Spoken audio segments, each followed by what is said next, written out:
Näytänkö mä muka siltä? Meillä on lapset ollut ihan hirveän pitkään flunssassa, mutta mä olen itse kyllä immuuni.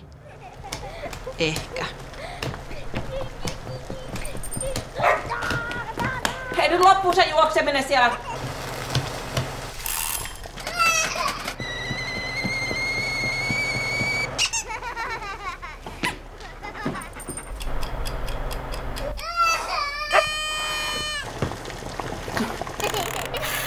Ihan oikeesti.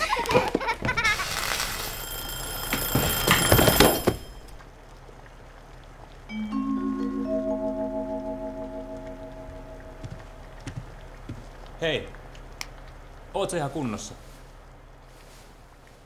Näytänkö mä muka siltä? Teissä on ehkä vähän rankkaa, koska siellä on yteet päällä. Mutta mä en muutenkaan kauheasti unta tarvii. Heräsin normaalisti 5. Joo, tiedätkö, mä laitan sulle ne uudet numerot. Johtoryhmästä tuli vielä vähän tarkennuksia. Mä laitan sulle yöllä jo sähköpostiin. Se honkkarin keissi pitää vaan muistaa laittaa siihen. Ja mä laitan sen nyt sulle samaten. Oh. Hi, Jill! Yeah, I'm great! Hei, mä en nyt tajua mitään, mitä sä sanot. Eikö tää poikki?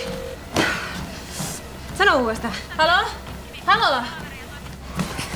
Noniin. Moi, tervetuloa soitit. Mä ymmärrän. Outo olo mäkin. Nyt kuulen, ehkä mä menen vähän, vai niinku joo. Halo, onko se siellä? Mä laitan kohta sähköpostiin, mulla on ehkä ihan pikku sydänkohtaus. Okei, muista, että meillä on keskiviikko. Näytänkö mä muka siltä? En mä syö suklaatakaan. Tietysti joskus tekee mieli, mutta kyllä mä osaan pysyä tiukkana. Ylitöitä mä teen tosi mielelläni.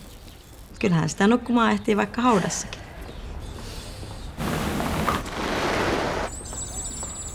Kolmatta viikkoa jo karkkilakossa. No jotain pitää sallia itselleen, niin?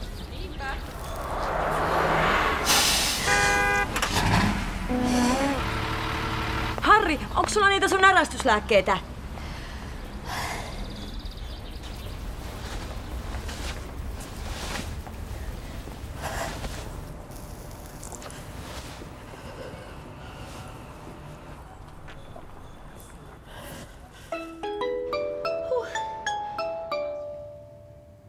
No flunssa nyt on vaan ihan semmoista niinku perusarkea. Jos ei vedä täysin, niin kannattaako se edes vaivautua? Niin ja ei kaikkea vaan voi kerralla lopettaa. Näytäänkö mä mukaan siltä, että mulle voisi käydä näin? Näytät. Ja niin näytän mäkin. Siis jopa meidän täydellisten naisten täytyy pitää huolta itsestämme. Siis mä luulin oikeesti, että mua vaan niinku pierrettää.